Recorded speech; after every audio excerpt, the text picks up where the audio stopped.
And another team that's definitely high on our radar here, the Charters Houston Bucks. And going into last year, no one gave this team any credit, including us. I mean, you can go back and listen to our preview last year, and we were like, man, we were confident in every Century team but Charters Houston.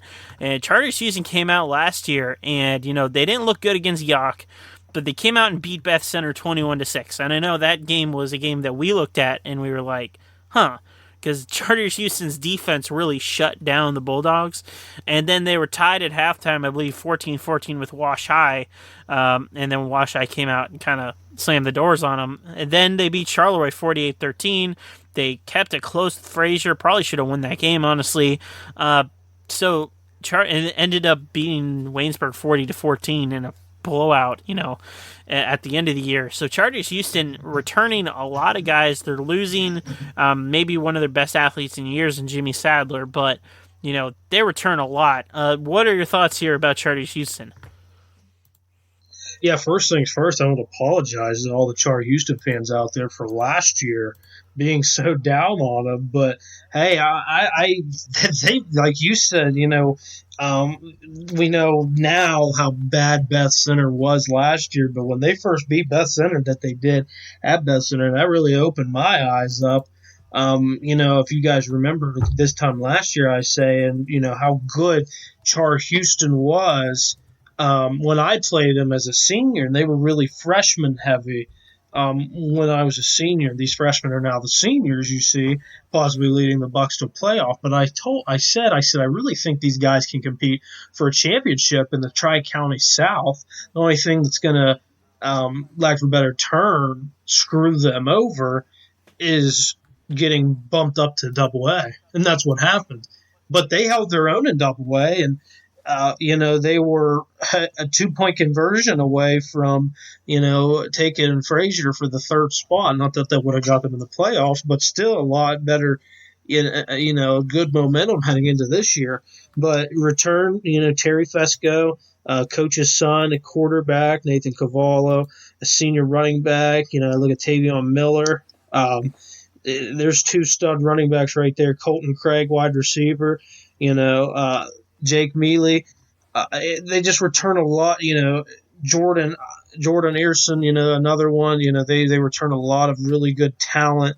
The line, they have good veteran on the line. Let's see, 2 seniors, a junior, a couple sophomores. But that's okay. And they got a favorable schedule too. To start the season off too. They'll get a lot of momentum rolling for Char Houston. The Char Houston team really reminds me of that 2019 Char Houston team that really got off to running in the gates. Got humbled by West Green in California, but still that level. But with the expanded playoff now, Char Houston might be a playoff team. Yeah, and speaking of that, I was about to ask you, you're looking at the schedule now. I mean, Fort Cherries probably win, Riverview's probably win, at Mapletown probably win, Beth Center at home probably win. So you're looking at maybe a 4-0 start heading into that Wash High game at the end of September. And you look across the board at the Century. I mean, this is a weaker conference, especially in the back half of it. Are you looking at Charters Houston maybe as being the best of the rest for this season, meaning the best of anyone not named Wash High or McGuffey? Yeah, absolutely. The things go their way. I think they might be able to pull one off against McGuffey. But yeah, I look heading into September 24th at Wash High. At worst, they should be 3-1. Riverview, the Riverview's a very solid program. They could beat the Bucks that night. So, but there's no reason that they should lose to Fort Cherry, Mapletown, or Beth Center. So they should be 3-1 heading into Wash High on the 24th, and then from there.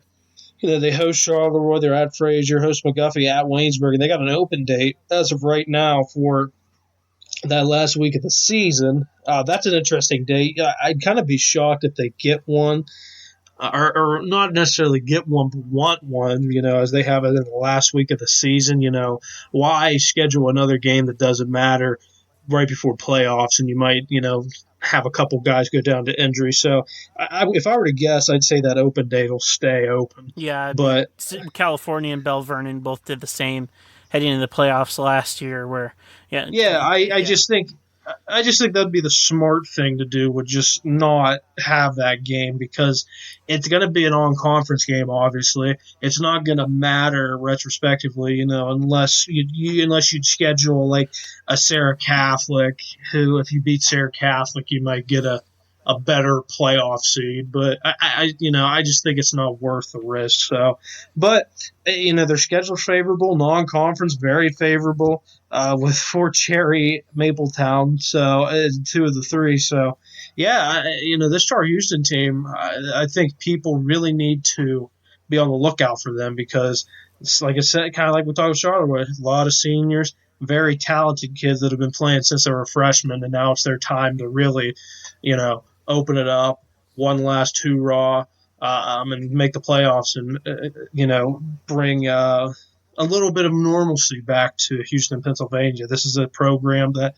is known for making the playoffs, known for having very good teams. They haven't made the playoffs the last couple years. This is going to be the team, in my opinion, to get them back to where Terry Fetzko has had this program for many years. Yeah, and even looking at their defense, I mean, especially early in the year last year, we were talking about how strong Chartiers Houston's defense was. I mean, shutting down Beth Center, holding Frazier to 7 points even in a loss. They were able to create a lot of turnovers as well. And then they're adding on top of that Cannon Mac transfer Anthony Capozzoli, who I believe sat out last year because he was a late transfer or something like that. But even adding him to an already strong defensive line, the offensive line brings back almost everyone. I mean, this team is going to have depth too, and that's something to be excited about if you're a Bucks fan. And final question here for them. I mean, we talk about how good Chartiers Houston is going to be this year, and even last year, tied at halftime with Wash High 14-14. I mean, they were definitely within striking distance, even if the Prexies came out in the second half and lit them up. But what are you looking at here as far as those three teams? Is Chartiers Houston, even a step closer than Frazier was last year as far as, closing the gap between 2 and 3 in this conference? Yeah, I do, because I think McGuffey is down compared to where they were last year. They don't have the three-headed monster in the backfield that they did last year. Really four, if you look at Rocco Falask at quarterback. So, I think the gap's a lot closer for Char Houston than it was Frazier last year with McGuffey and Wash High. It's very slim with McGuffey. I think it's a little bit bigger with Wash High. We'll get to them later in the show. But, this Char Houston team have the talent to compete for a conference championship. All right, you heard it here first. Chartiers Houston is going to be appointment viewing in 2021, and that's something I'm really excited for, because I think this team has been one of the sleepers, the growing sleepers over the last couple of years, where they've had a lot of. I mean, they're not going to be struggling with numbers this year. Let's just say that. So, definitely an exciting team to look out for there in Houston, Pennsylvania. Now,